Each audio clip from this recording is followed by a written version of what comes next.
and welcome back to the Catalyst Pro Arena. You are watching CPW, the 41st encounter, the Fallout episode after Moonlight versus CPW, the big cross promotion pay per view, the very first rendition of it. And unfortunately, for the name of CPW, the House of Catalyst, the roster holds their head down in shame as they lose a crushing defeat 4-2. And that story goes right into this opening contest. The current Women's Undisputed Champion, Jennifer X, absolutely livid and going on a rampage, teaching the entire women's team a lesson according to her words. She's on a crusade, so to speak. Allison Alpha, the very first person on her hit list. And I don't know about anybody else, but that sure are words of war if I ever did hear it. However, it might be a blessing and a curse because at the end of the day, regardless, this is an opportunity against the champion. But before we get any further, you are listening to the voice of the play-by-play commentator, Saber Kaniku, with color commentator Vincent Benitez, as we get ready to call another exciting night of four-match action. Yes, indeed. It's Jennifer is getting a little ahead of herself. Maybe upset that she was left off the card entirely in Moonlight versus CPW. Or maybe just more mad that the women, her own division and her own base of operation was the reason why it wasn't tied up and they didn't leave. CPW didn't leave with a tie rather than a loss. Maybe even something that might be a little bit more wholesome, for lack of a better term. Maybe she feels responsible for the loss for not being on the team. We feel like if she was on the team, that would have made a world of a difference. From Boston, Massachusetts, regardless, we won't know. The undisputed women's champion. Well, you got to remember, Team CPW was led by one of her very own, Sonya Sharp. She might feel embarrassed about that. Jennifer X, even though she is very outspoken, she hardly actually speaks about her feelings themselves and more so about others. So she's still shrouded in mystery. But regardless, that is a very good point to bring up. One of the Dark Passengers did indeed lead the team, did indeed represent her unit, and we still lost. That might be weighing into the mind of Jennifer X, but here we go. The bell sounds, and she starts off with a huge Yakuza kick. And she's not messing around. Allison Alpha better come up to the table very quickly, or this could be over very quickly.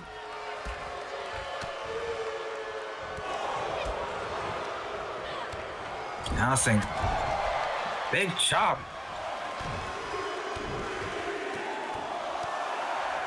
There it is, and that's away.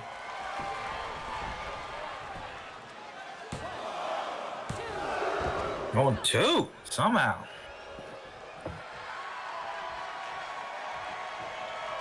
Allison Alpha might have been a big mistake right there. Thought she had the better of the champion, but still fighting back. Let's see. Before I make to eat my words, Jennifer X with the toe kick won't be that easy. And now she shoots Allison Alpha off the rope. Big knee lift, kitchen sink. Sends it down to the mat. Quick cover here, but a rope break. And look at that, just getting in the face of Allison Alpha. That's exactly what we was talking about at the beginning of the program. Just a paintbrush. You see the emotion there. Allison Alpha. Went for something. Allison dodged it. Oh, counter again. Oh, spinning back fist. And now look at his combinations. Touching the foot and then ends it with the sweep. Now going up top rope, blue corner.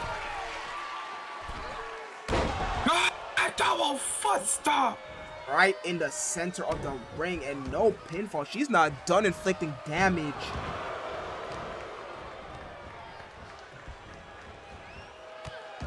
Stepping on the hand.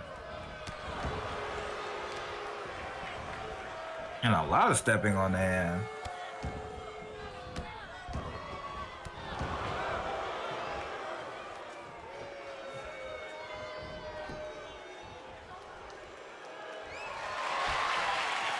Oh, Allison! Go to sleep. The crowd immediately got up on their feet the second she got in that fireman's carry position, and there it is. Over dominant. No joke victory. That is the champion proving she's not just hiding behind her two members of Dark Passenger. Allison Alpha didn't do anything in this match. Here is your winner, Jennifer X. That is the world champion, ladies and gentlemen, the undisputed women's champion. Yeah, Jennifer X not happy at all. I mean, she's smiling here, taking out just a bit of that frustration, but there's way more frustration where that came from. Will this crusade continue? Will she be able to complete the crusade? We're just going to have to find out in the upcoming weeks.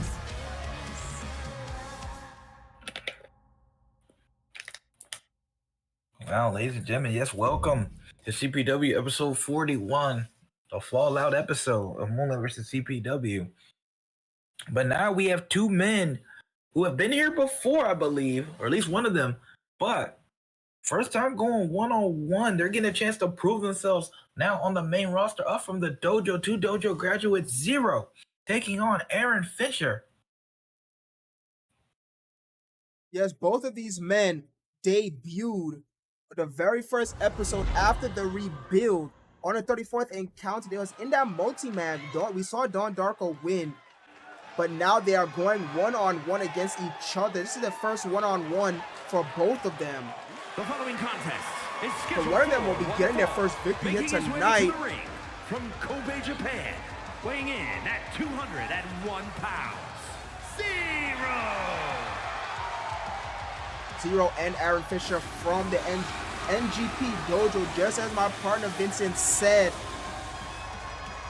he can elaborate further on if they had any history down there, any interactions. But regardless, here in CPW, they were in that big multi-man, and what a finish that multi-man did have. Don Darko wound up coming out on top, but I think it was easily anybody's ball game. Yes, indeed. These two don't really have any history as they were in different division. The Dojo's a little different from the main roster. Dojo separated into junior heavyweights, with Zero called himself king of the junior heavyweights. And Aaron Fisher was part of the heavyweights. So no, not really any history between these two, but they know of each other, and Zero's not going to back down from anybody, no matter how big. Yeah, so you have to wonder, since CPW is an open weight division, would Zero think about increasing his weight and thus weight class? I think that'd be very easy for Zero to do out of most of the junior heavyweights. Sometimes you see someone's like, even like the Blade Runners, they've never been in the dojo, but they'd be junior heavyweights and they'll probably be that their whole career. But Zero is someone who I think could easily move up to at least light heavyweight if he really wanted to. But Aaron Fisher, no problem for him, a clear defined heavyweight. And the newest member of Team Fist, we get to see what they brought to the table with this man. What is he bringing? He's been repping Team Fist since in the dojos. That means they obviously had a plan in mind for him. What is he bringing? There is a very big rub, if you will, to use a bit of an insider term. There goes the bell. Both can go for it, but Zero with the right hand, and then the German suplex turns Aaron Fisher inside out. That is oh wait, hold on here, backdrop. Zero wasted no time, could barely even get this thought out. There's a big rub on the part of Aaron Fisher, big shoulder tackle, sends Zero into the corner. Big mistake, turn your back on your opponent to get a rub from someone like Duke Diablo. And DMT is now a former champion here in CPW. Immediately into the cover goes Aaron Fisher. Only a 1 count though. Yes, indeed. Oh, but look at this. Small package. Small package! But only a 1 count as well. Referee, amazing refereeing on tonight's episode. And even just yesterday on Moonlight. Hold on, Zero! Top guy, Suicida! Yes, indeed. Referee on point so far. Good job on them. Sometimes we have some interesting weeks. Speaking of that, that is how our current world champion, the will of the present, Mason Master, started his reign. Controversial victory. Back-to-back weeks, he got a rematch because of a rope break, which he lost, and then he got the other side of the coin, and he got it for the win But then he proved it on Moonlight versus CPW, the only match that didn't really have anything to do with that. And he backed it up.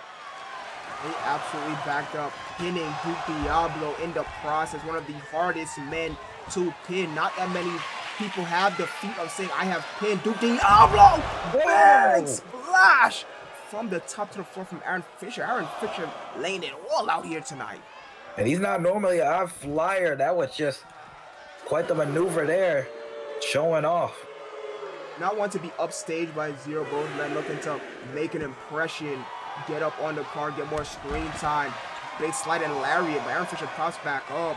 And look at this, they mirroring each other with the lateral movement. But Zero with the toe kick, went for the pump handle. Aaron Fisher out the back door, right hand. And then finally throws it back to the ring at the counter 5. Well, they're showing so far from Bobo. Look at that deadlift and a backdrop.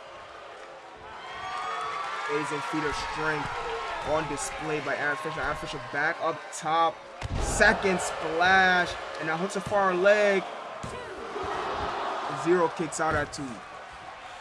I think he's doing that to use his body weight. We're talking about body weight earlier. Oh my goodness, wait a minute.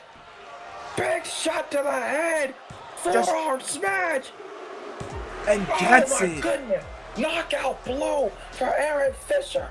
Just dropped the elbow on a downed opponent. Had no opportunity. We see it right there to even get his guard up. That was all bone to skull out of nowhere.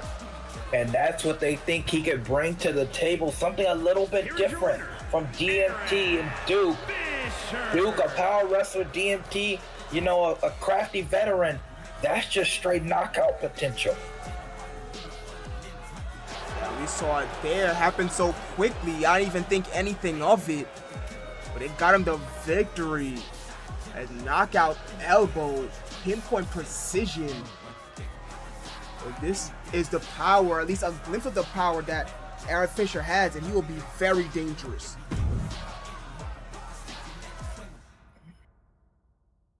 Speaking of Team Fist, they already picked up a win tonight. Will they get 2 in a row? Go 2 for 2.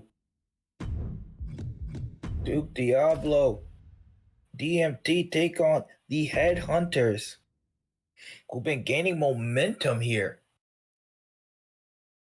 And CPW, will the Headhunters potentially be the first challengers for the newly crowned, yes, newly crowned tag team champions, the Grays, once again proven to be one of the very best in the world, if not the best, as they beat the previously undefeated Empire to become tag team champions. Handing the Empire their only loss in the tag team division is the Grays family. What a feat that is, and because of so, they have won the tag team championships. Will they have an equally dominant reign? We will find out as we look to find the next challenger for those championships. But for now, here we are, CPW, our semi-main event, Team Fist. The other members of Team Fist, Duke Diablo and DMT, will be taking on the Red Hot Headhunters. Indeed, the Headhunters defeated the Chain of Dogs, who were looking to make a name for themselves. The Headhunters ruled them off. Evan Walker with that giant Judas effect to get the win on the Go Home show, I believe it was. But now another challenge in their way. And this tag team division in CPW shaping up to be a little bit different. We're starting to get a little bit of an aesthetic here. Set for one fall. Introducing first, from Santa Fe, New Mexico, weighing in at 270 pounds, Duke the Devil. And don't forget, the Headhunters did get that big victory over the Blade Runners 2. That a little bit more in the past than what just recently happened, beating the Chain of Dogs not once but twice. That being said though, tag team division a bit different than what you see on Moonlight. Moonlight having more tag teams that consisted of members that are around each other for quite a bit of time, if not directly related. operated as a tag team the majority, if not all of their career. Here in CPW, we're seeing more dynamic teams and more people come together and learn to work together, just as this team, as we see here. Either DMT or Duke Diablo were tag team wrestlers, but Duke Diablo learned how to fit himself into the tag team division during league play for Tag League and found some success too while at it. Yes, and DMT trying to slide into the Razor role, the natural craftiness could aid him very well in a tag environment, as it does similarly in multi-mans. DMT, I'm sure, in some ways would love to lead Duke and Aaron Fisher to either singles titles or even maybe a tag run with either one of them. Just saw in the previous match, Aaron Fisher getting his victory. Team Thistle outfit looked to use that momentum and continue it, going perfectly 2-0 this episode of CPW. 40 pounds, Tenacious DMT. We saw DMT, man, such an incredible story. Go ahead, partner, but he just been different since he's come to the CPW roster. It's a very big point. I'll let you get into in a minute. I was going to say that we saw how formidable the team of DMT and Razor was while DMT was holding that Faith of the Future Championship.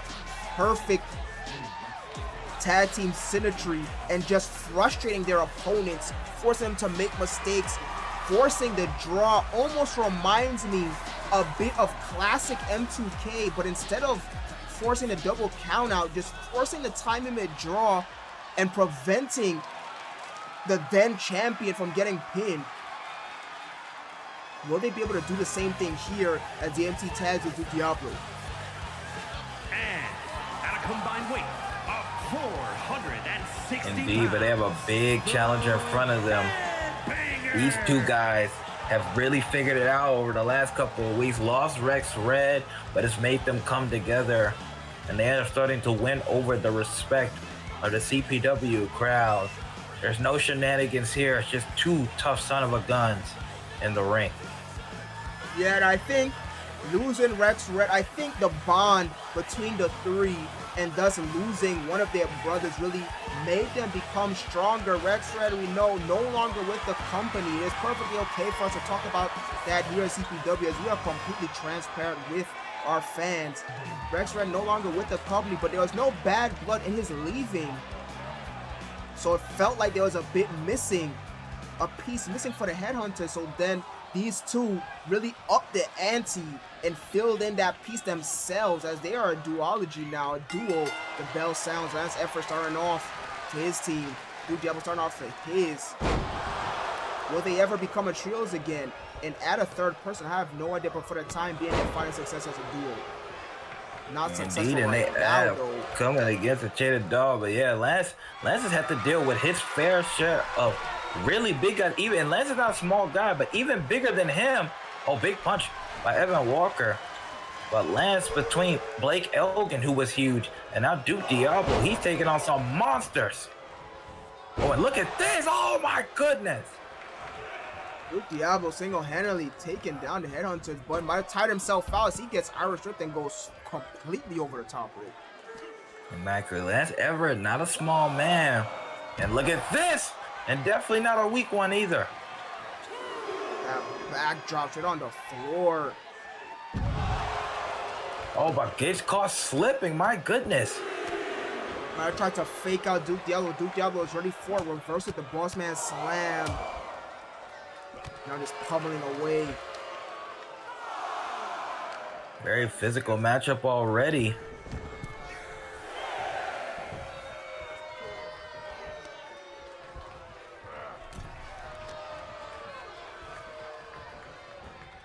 Either team scared of the physicality. Oh, Duke tried to get something going with DMT, didn't work. Oh, but they get this. Oh wait, already? Ping pong Lance Effort around a tombstone. Took advantage. Duke Diablo more tied than it shows. Both men down. I'm surprised the referee now starting the 10 count. DMT looking for the tag. Duke Diablo completely unaware of it. He has his back turned, finally getting up to his senses now.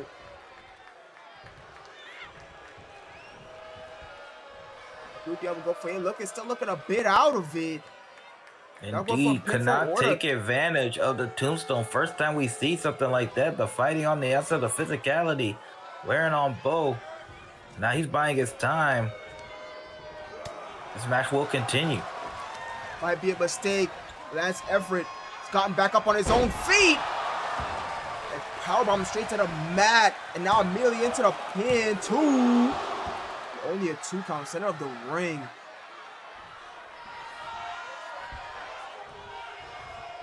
Both men make tags simultaneously. Evan Walker and DMT now legal man.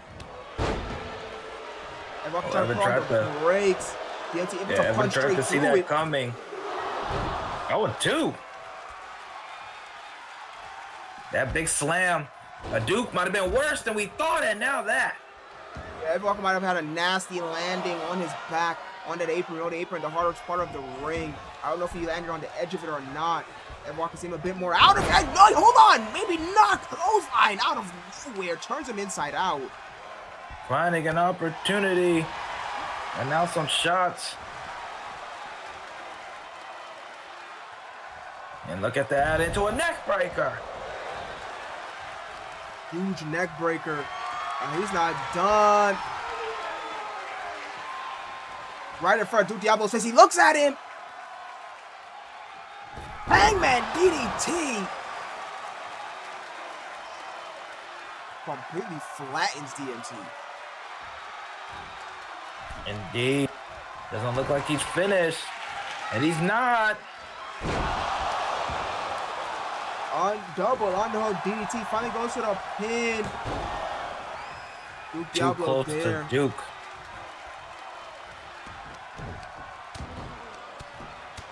Now pummeling with the right hands. Full mount position. Going to work on DMT. Evan Walker come all over the opposition.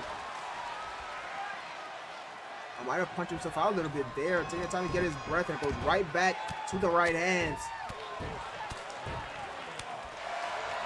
Gee, the disrespect on top of it.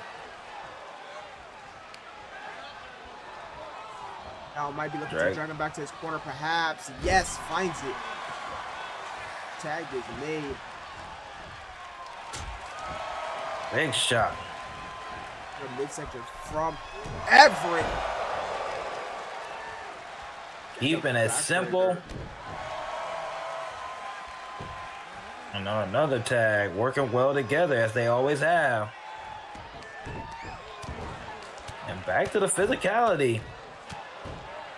We knew this was going to be physical, but DMT taking a beating right now. I know he wanted to avoid this, but he can't against the headhunter. So no one going headhunted indeed. Uh-oh.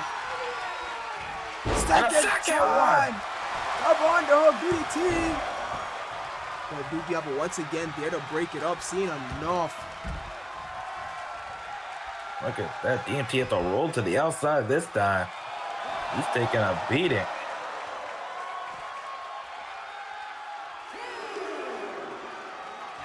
Evan Walker has no problem continue to add to it. We're going to take a lap. We're trying to distract Duke Diablo, and he does. And that's what he was looking for. They close on DMT looking for the same, but gets reversed from Lance Everett. Evan Walker sees it, has the opportunity here. DMT trying to put on the break. DMT trying to retreat, buy some time, but uh-oh. Submission! Reverse wants to grab, and DMT taps! What a win for the Headhunters!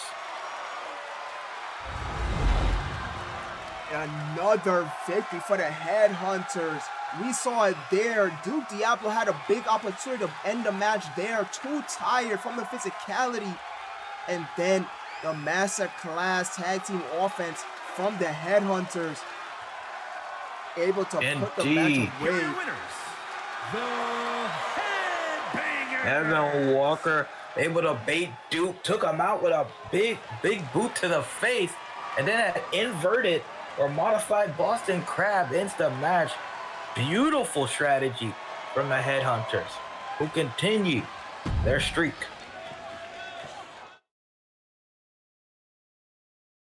What episode has been? You've been watching CPW, the 41st Encounter, the Fallout episode from Moonlight versus CPW, the first cross promotion pay-per-view. Not the first, but the first versus cross promotion pay-per-view between the two inaugural. As we move on to our main event, Matt Castle, the star of the men's team for CPW, taking on the newly crowned and just offended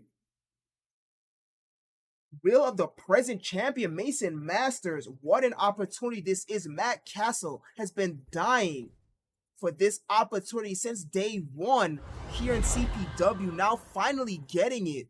No other obstacles in his way. He had an amazing showing at the pay-per-view, getting not more than one elimination.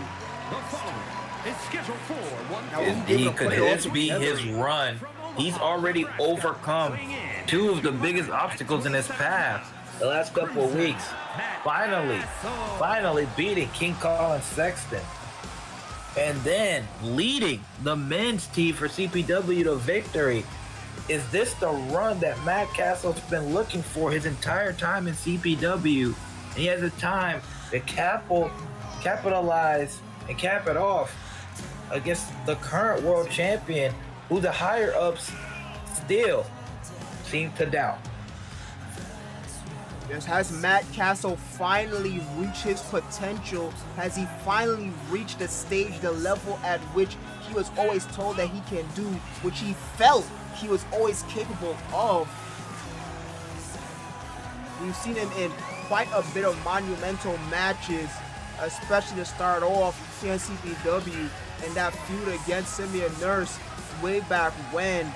And now look at him being able to defeat Colin Sexton, and now finally getting a matchup one-on-one with the current champion. Matt Castle looking very poised here tonight, full of confidence. You can tell in just the way that he walked. But Mason Masters, a very interesting individual. Yes, indeed. Somebody who was kind of twirling near the bottom of the roster, but found an opportunity and he could continue to build on it. He's already done the impossible twice. Once winning the championship, and some people will call it luck or not, but he won it. And the next is surviving and winning the triple threat against both Duke Diablo and Rip Kolo. That was no easy feat. And his opponent, representing the United Kingdom from England, weighing in at 202 pounds, the National Grand Prix Martial Arts Champion, the Boss, Mason Masters. Mason Masters once again has another opportunity to prove it. His master, God Hero, must be proud of him. Finally reaching the top of CPW. But he's gonna have to only continue to prove himself. Can he do it here against another man who's hot? And Matt Castle. This is a big matchup for both. A big matchup for the future, potentially, of CPW. Is this the era of Mason Masters that we're running on? Mason Masters, a man who has stayed entirely on the bottom of the card. So much so, almost used to be a gimme for the previous champion, Rip Koloff, but wound up coming out on top and then using that to his advantage. We see a very nice exchange here in the neutral corner, and Matt Castle now with a blatant choke. The referee come and take a look. Castle relinquished the hold. Indeed. I know, this is the first time I think Mason Master is going with somebody with this level of killer instinct. It's different than a Duke Diablo and a Rip Koloff. Matt Castle not nearly as big as those two, but his killer instinct might be way worse. And Dio, look at the combination here. Strike, kick, and then into the Ushigoroshi. Nicely done. 3-move combination. Mason Master has shown us a lot in the last couple of weeks. He is a striker, and that makes sense as he was trained by the Finnish striker, God Hero. With a champion in his own right over at Moonlight Pro Wrestling. Now, Mason Masters is a man who only had a win against Pretty Boy Marco. And we know Matt Castle, just as you said, Matt Castle might not be as strong, might not have the same physique as someone like a Rip Koloff or a Duke Diablo. However, we've seen just how tenacious Matt Castle is. Oh, big form to the back. Right across the back, the spine. The champion shows some viciousness of his own, but kicked in the face. They continue to go back and forth. As they go back to the center of the ring. Reset! But and that's that Tiger suplex he uses to set up a lot of his future offense. It's always a game changer. Oh, here it is. That's just like I said, accent smash. And picks him right back up, not done. Dragging him away from the ropes, away from the corner. Might be a smart move here. Irish whip. Oh, but missed time. Wait, doesn't miss time this! Changes plans. Guillotine in the middle of the ring. Matt Castle in trouble. Castle in big trouble here. Guillotine set up the ring. Locked in deep. But Castle muscling his way out. Castle felt that exchange though. Deep trouble there. He knows he got to take this seriously. I think he was before. Oh, and big move right there. Humongous chop. Yeah, reels the champion into the ropes. Now just once again going back to the choke. This time with the assistant of the rope. Uh-oh. Here it is. Cutter number one. Okay, oh, what? Mason Master's right back up, but Matt Castle's very used to this. Versus Simeon Nurse, he got the experience to reverse things like that. Far leg hook and gets it. And Castle baited him into a second cutter. Mason Master may be too eager to prove himself. Runs into a second cutter, and now Matt Castle continues to run a win over the world champion. My goodness, what will happen next? We saw it there. Matt Castle showing his growth, showing his improvement over the battles he has had in this promotion. Was ready for the pop-up if it happened. See Castle on the outside. I see Mason Masters on the outside. Disappointment on his face. I think you hit it right on the nose part. It might be a little bit too eager to prove himself. Got his emotions the better of him. Indeed, that's how fast it could end though. It only takes 3 seconds to get a victory. What a night it's been, but that's all the time that we have for CPW as we continue to roll on. What will happen next across the board? Jeff Rex and our Crusade, Matt Castle with not only another big victory, but finally a victory over the champion. Exciting times here at CPW. Don't want to miss the next episode. We'll see you then, hopefully. Good night, everybody.